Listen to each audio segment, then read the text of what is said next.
थक गए हो तो थकन छोड़ के जा सकते हो।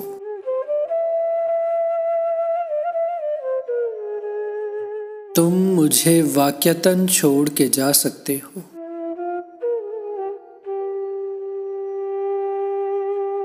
हम दरख्तों को कहाँ आता है हिजरत करना।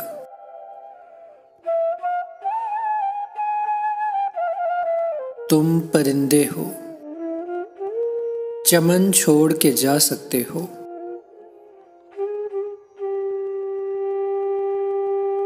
तुमसे बातों में कुछ इस दर्जा मगन होता हूं।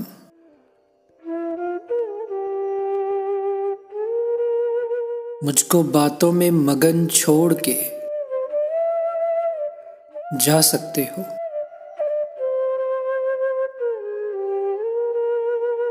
जाने वाले से सवालात नहीं होते मियां।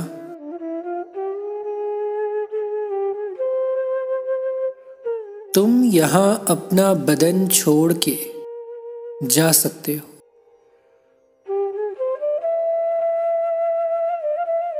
जाना चाहो तो किसी वक्त भी खुद से बाहर।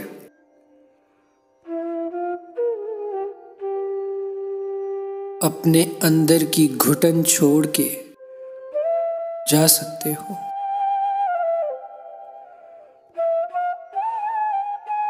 तुम मुझे वाक़यतन छोड़ के जा सकते हो।